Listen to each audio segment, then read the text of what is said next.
Sit. This is Franks. She's a good-looking German Shepherd, isn't she? She's got some separation anxiety. So in this video, I'm going to go over some tips and tricks you can use to stop a dog from suffering separation anxiety. One of the little tips that we're doing is she has to be next to her human at all times on the couch. So when you have a dog like this, most dogs with separation anxiety don't have any practice of being alone. They go from 100% access to the human, I'm next to you, I'm in the bathroom with you, I'm everywhere, and then you leave and I go to 0. That's the biggest range there possibly is. So teaching your dog to use a dog bed, Boba, helps the dog practice being somewhat apart from you. You're there, you're 11 feet away, but I'm not next to you. So we're practicing somewhere between that 0 and 100. All right, so Frank says be out of the shop for a bit. She'll be back here in a sec. So I'm going to talk about, first of all, some things you don't want to do if you have a dog with separation anxiety. It's important to understand that separation anxiety is a panic attack. It's not intentional. A lot of us take it personal. The dog went and chewed up my shoes, peed on my in the hallway, or it chewed up the door, or whatever it is. And we think this personally. We think the dog intentionally did this to piss us off. They went next to my dog, my bed to pee. That's just where we congregate more. They went looking for us. We weren't there. They're so emotionally fraught that they lost control of their bowels and they lost control of the ability to hold it. That is like the last thing that they're trying to do is pee on your floor. And if you come home and you get mad at the dog, I promise you it will make the separation anxiety worse. And it unfortunately is a very common result that a lot of people do. We take it personally. We think the dog did it intentionally. It is not intentional. So if your dog does destroy some things or has accidents, don't get mad at them. You have 3 seconds to correct or reward a dog. So if your dog chewed up around your door and then you come home hours later and the dog, you're chewing the dog out, it doesn't know, it just knows you're pissed. And I've had a lot of people that tell me like, well, no, the dog, chewed stuff up and knew that it was in trouble, knew it did something wrong because it looked all pathetic. Well, that's the dog's way of saying, if I look at you, that'd be a challenge.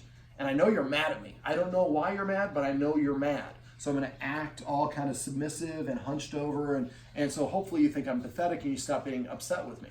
The problem with this is a lot of the times this happens so often that when you come through the door, the dog expects you to be in a pissed off mode. And so they just often have this cower behavior. And coincidentally, they did chew something up because they're overly stressed. Now, when dogs are stressed, they like to chew. So I see that the humans here have some good, these are what we call edible chews. This is a bone. Is this a cooked bone? Mm-hmm. You don't ever want to give your dog a cooked bone. They can eat raw chicken. Once the bone is cooked, it'll splinter inside and it can actually shred their insides. So you can boil a bone. You don't want to ever cook a bone. You can give them raw chicken. I have a client that just throws out chicken carcass and they just snapping the bones and eating it raw is fine. As soon as you cook it, it's dangerous.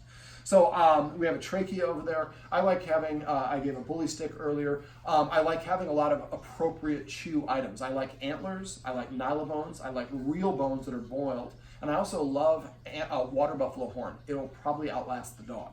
Water buffalo horn is like, it'll smell funky for about a week, but after a week it won't smell as much and it's just really dense. Just make sure it's not completely hollow. If it's splintering, it's probably a hollow one, but you can get them on Amazon or Chewy. They're expensive for a reason. They'll last for a long time.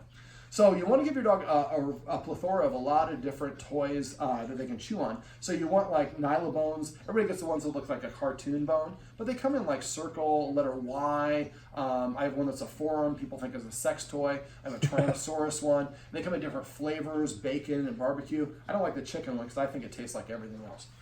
So. So basically the idea is to give your dog a lot of things to chew on so they don't chew on your door. And when they chew on your door, they're not chewing on your door to chew on your door. They're trying to escape and come and find you, either to rescue you and they think you need to be protected, or they feel incomplete when you're not here. Now, Frank's here, the primary guardian is who Frank's is really bonded to.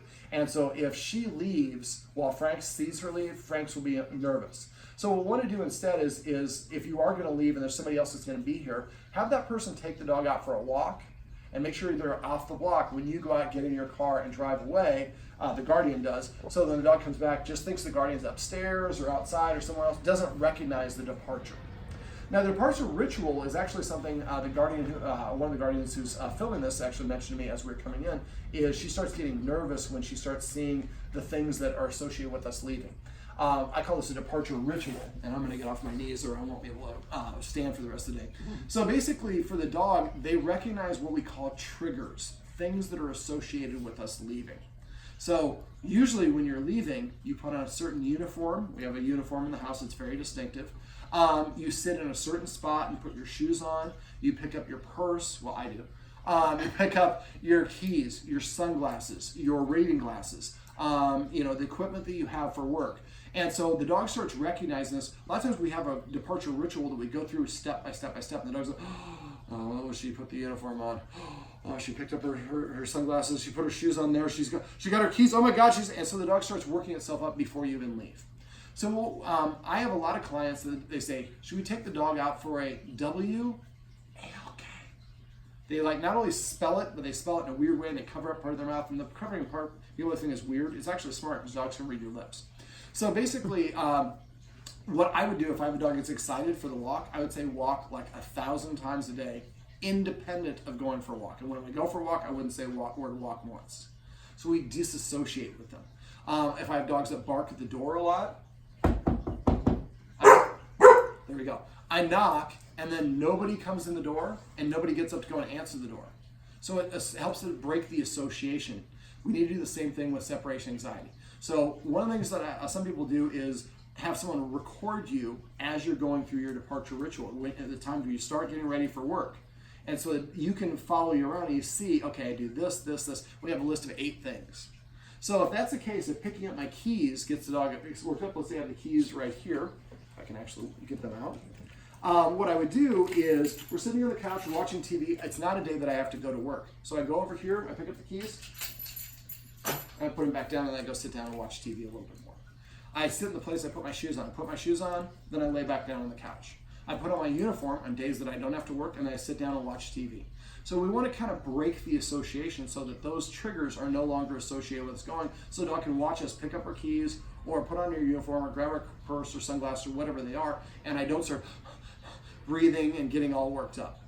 So that's the first stage, and so that takes a little bit of time and depends on how often you do those things before you figure out how many times you need to practice that. But you should have the dog be like, tease. And after a while you might do combinations of sit down, put your shoes on, come over here, grab your keys, get over, walk over the door, open the door, and then close the door, and then go put your keys back down and sit back down. So there's a lot of variations that you can do, but you want to break those associations. At first, start off just doing one thing: pick up your keys and put them down. Put your shoes on and put them, but separately. Put in your uniform and so on. So once you've and you're going to do that at the same time, you're going to do what I'm going to show you here, show Franks here in a second, which is to help the dog practice being alone in an easier capacity from 100% to 0. Excuse me. Thank you. All right. So basically, for a lot of dogs, like I said, they have, like I said, off camera, when we get a puppy and we bring it home, the first time we actually leave in a kennel, long-term confinement area, and leave is very likely the first time in the dog's entire life that it was completely alone. And that's, again, just too big of a gulf from 100% access to 0. So what I found, and I've had a couple hundred dogs with separation anxiety, and this works really, really well, is we want the dog to practice being alone in an easier capacity. How do we do this? I like to do this by teaching the dog to stay. So eventually we can tell our dog to stay and go eat dinner in the next room. The dog can't see us. Now when you do this though, it's important that you're very progressive. Each time you only increase the duration a little bit each time. If you make it too big, the dog starts failing and gets into trouble. So when you're teaching your dog to stay, I teach it for the 3 Ds. I want to break things down into the smallest versions possible and teach the dog how to do it. So when we do this, we learn in a classroom. So we're encouraged to try things out. And if we make a mistake, then it's not a real world situation. When it comes to dogs, for some reason, we try to teach them in the moment. Stay, and then I'm leaving. That's not how we want to do it. What we want to do is first we're going to teach the dog to stay for duration, up to 5 minutes. Only when we can achieve a 5-minute stay 5 times in a row do I start adding in distance. Most people do it at the same time, and you're going to make it twice or 3 times as hard. Distraction is the last one. So basically, I'm going to show you how to teach your dog to stay for duration. I'm going to talk about distance. Distraction is not really so important for teaching your dog to stay for helping with separation anxiety, although it wouldn't be a bad idea to do. You need to come up with a funny release word, so I want you to think of a release word for a second. I'll give you a couple examples in a minute. And then the idea is, I guess for the last, what we want to do is, like I said, make it a progression so the dog goes longer and longer. So I say I have 4 dogs. Each one of my dogs has its own unique word to release it. That way I have 4 dogs and I want to release 1 dog. If I have 1 word for all of them, I say the word and they all come and run it. So I say release, break, freedom, and parole. You have any thoughts of which ones of those you'd like to use? And you can say vacation, holiday, call it Jamaica, call it blue if you want, but I like words that are kind of relevant to it, and preferably words that have a little bit of a funny component if possible. Yeah, I mean, parole's kind of funny. We can just go with that. Okay, we'll go with parole. Okay, so when I'm going to do this, I'm going to show you how to do all the steps, and I'm actually going to show you what with the dog, but I'm going to explain it first. So when I'm doing it, if the dog's, chicken foot, let's say the dog is right here and the dog's head is about here. I want to give a hand signal first. So if the dog's head is here, I want to hold my hand out halfway distance between me and the dog and put, a lot of people go like, stay, and they put it right in the dog's face. So you want to be a far enough away that the dog can recognize your hand, because normally you're going to say stay and the dog's going to be at a distance. So this is pretty universal for stay. So I say stay, and then I pull my hand back to my chest or put it at my side, and I'm going to count to whatever the duration is, and then I'm going to end the stay by giving the dog a treat and holding my hand out here. I'm doing it, I usually hold this hand out about where my elbow is. So I'm doing it, so the treat is in the dog's mouth and the stay command is in front of their face. Now, anytime you give your dog a treat should go in the mouth first. They should hear the command word immediately after. One of the little tips I say is you should feel your fingertips a little bit wet from the dog's tongue or lips and then say the command word. If you say it when the treat's on their tongue, it makes the command word a little bit brighter. They're more likely to want to listen to it and have a positive association with it. Now, generally speaking, when you're teaching your dog to do something, you want to keep it to 90 seconds or less for the duration. This is one of those few exceptions we're going to go beyond that, because eventually we want the dog to stay for 5 minutes. But at first, we're going to keep it very light and very easy. So maybe what I'm going to do here in a second, I'm going to try to do a 2-second stay, 4-second stay, 6-second stay, and then I'm going to release the dog. And so when I do it, I start and stop. I call it bookends. So I'm going to pantomime right here. So I say stay, pull my hand back, and I count 1, 2 in my head. Always count in your head. Deliver the treat and say stay to end that cycle. Then either I start the cycle again or I release the dog. So I'm going to do 3. So I would say stay, count 1, 2, deliver the treat and say stay again. Then I say stay to start it again, count 1, 2, 3, 4, stay to end that cycle, stay, 1, 2, 3, 4, 5, 6, stay, and then I'm going to take 1 treat and throw it to the side at least 2 feet away, so the dog has to take steps away. And when the dog licks it up, I'm going to say the word parole. So this way we're putting in context, stay is staying here, parole is moving away. Now you think it's easy for the dog to just sit here and not do anything? It is not. Dogs will often do what I call the floor routine. They'll start offering a shake, they'll sit, they'll lie down, they'll roll over, they do whatever they want. And they're just trying to get the treats they can smell you to have. Not doing something is hard, which is why we go very slowly. My own personal dog, my most recent puppy, I had to spend a week of doing 1-second stays. So 1 time, 2 seconds, he moved away. When you're teaching a stay, your dog has to have a 100% success rate. So don't push it until your dog releases, because that's practicing breaking the release. Release means you stay until you have this command and nothing else. Always count in your head, because if I'm going from like 30 to 40 seconds for stay, and I say stay, and I'm 31, 32, 33, 34, and the dog gets up, I need to know what count I'm at, because the next time I practice, I want to practice about 2 seconds before that, or a couple seconds. So if I don't count it, I don't know exactly where my duration is.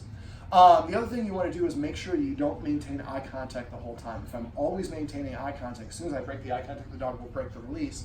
Eventually, we're going to have the dog stay while we're in the next room. Franks, puppy, puppy. Yeah, there's a treat there.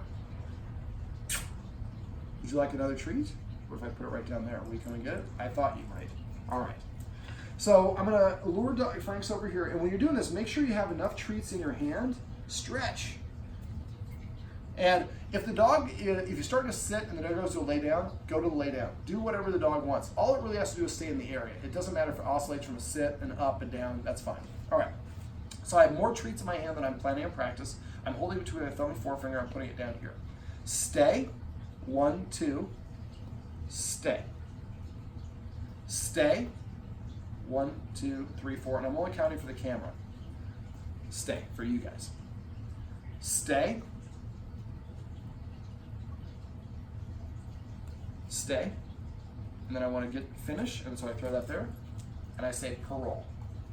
So that's how you teach the stay for duration. So you want to do this in short segments at first. Maybe just try to practice like 5 stays in a row. And again, it's 2 seconds, 4 seconds, 6 seconds.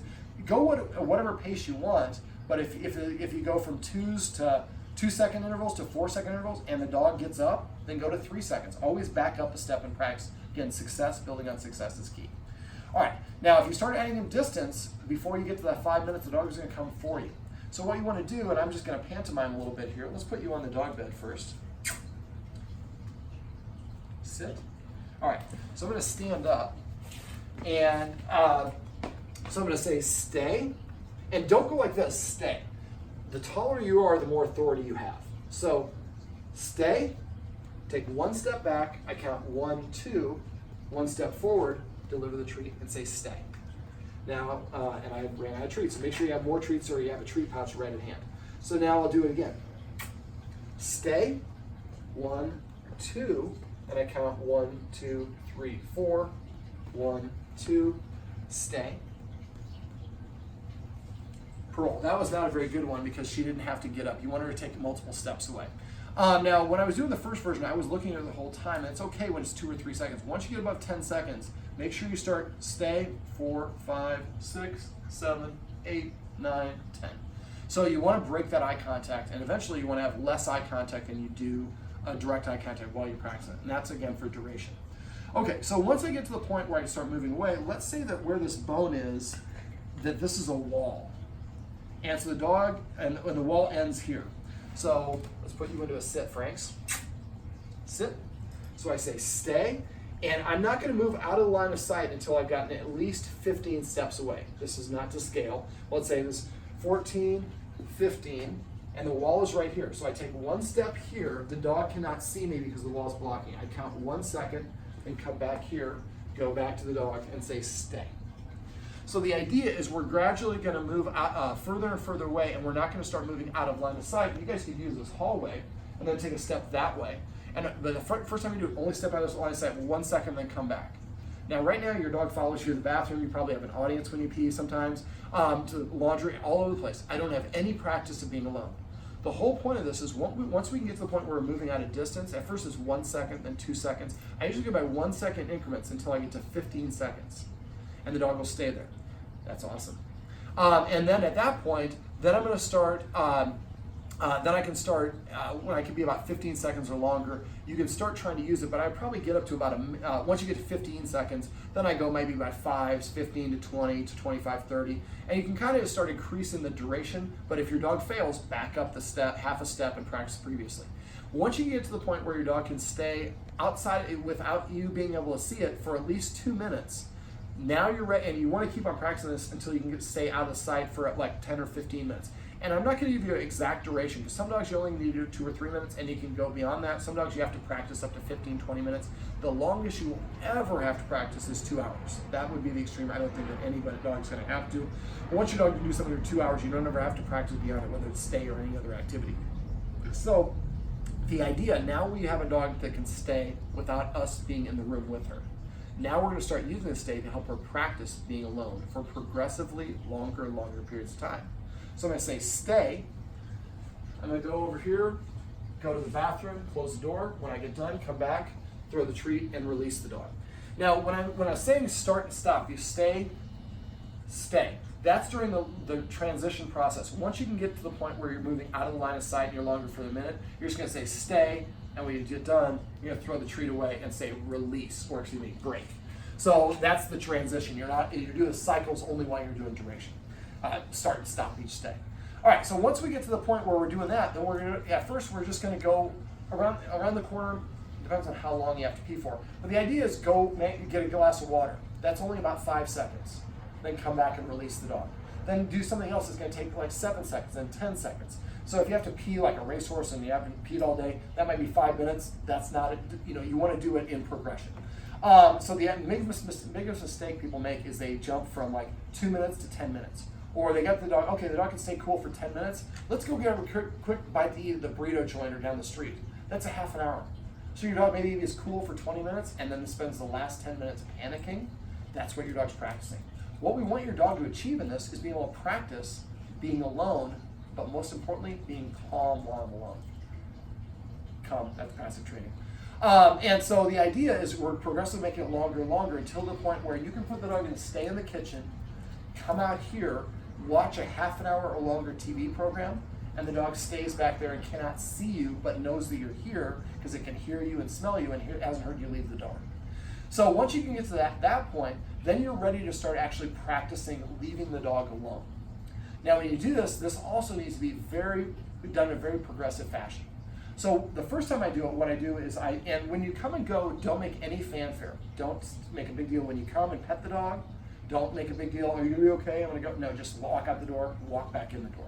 And matter of fact, if the dog's overexcited, a lot of us confuse excited for happy. So the dog comes in, you come in, the dog's all excited, pretend like it's invisible. As soon as it calms down, then I start reaching for it. As soon as I reach for it, start wiggling, pull my arm back, and I continue what I'm doing. What I'm saying is when you're calm, you're very attractive, you're appealing to me, I can see you, and I want to pet you. As soon as you get excited, you're invisible, and I have no interest in you. And after a while, through a lot of repetition, the dog will learn to stay calmer when you come home because that's what gets your attention. And I highly recommend you work on that as soon as you can now, because once you bring a second dog in them, they cascade off of each other and it becomes a storm, and it's really hard to get them to stop that. Okay, so once we're actually going to do this, the first time what we're going to do is we're going to be watching TV. It's a commercial break. We're going to get up without grabbing our keys or anything else. We're going to go straight to the door, open the door, go out the door, close it, wait 1 second, turn around, come back in, and sit down on the couch. We're going to come back before the dog has a chance to panic. And if you guys have a security camera, a lot of people have security cameras, you can watch on your phone and see what the dog does when you leave. Now, once we leave, when we actually leave, we don't know what our dog's doing. So the whole time you're practicing this, you're going to leave and you're going to stay right outside your door or just really in the alleyway right there so you're nearby. So if she starts barking, you can come in right away. And if she starts barking, you need to be counting when you're outside as well or use a stopwatch. So when she starts barking, 40 seconds. That means we need to go back and practice much more 35 seconds outside the door. We want success to build on top of success. Right now you've had failure basically practicing on top of failure. So the idea is we progressively make it longer and longer. Take a cocktail out there. It's Southern California, so it's not like it's going to be shitty weather, pardon my French. Shouldn't do that in video. But basically, have a little chaise lounge out there. Have a book. Do a little sun tanning. Whatever you want to do. The idea is to progressively be out there for longer and longer. And if you have a security camera, what we'd like your dog to do is come and sit here or lie down here or lay down or chew this or that sort of thing and not be pacing, whimpering, whining. Those are all indications of a little bit of stress. Breathing heavy, also an indication of stress. Ears going flat back, indication of being uncomfortable. So the idea is we want to be able to have our dog be nice and relaxed and practice being calm while we're leaving for progressively longer and longer periods of time. And again, I don't want to give you an exact number. Once you get to 10 minutes, you're fine. 2 hours is the maximum number for any activity. But I would have you keep on practicing this until you can have her here for like 15 to 30 minutes, somewhere in that range, where she's chilling for 15 minutes. If she's pacing for 15 minutes, then she's still not there yet. We want her to be able to relax and lay down. Now at that point, you can give her a bully stick or a higher value item. This is more of a chew item. This is more, I guess, a dog equivalent of like gum because they don't actually ingest it. This is really chewing on it. A chicken foot they're actually going to eat. Same thing with a bully stick. So if you give them a chewable that they can actually eat, you're going to come and get that chicken stick, chicken foot, there you go. And they're eating it, that's a good indication they do not have cortisol, the stress hormone in their blood. So this will take a little bit of time to practice. Love it. If she LA's wise there, I'm very happy because we worked on getting her to do it. Normally she's sitting next to her guardian, so that's awesome. I call that calling my shot. It's like a baseball player going there. But that's great. And she's not chewing it, but she's comfortable, relaxed here. And again, this is also important because now I'm practicing being 11 feet away from my guardian and the world didn't end.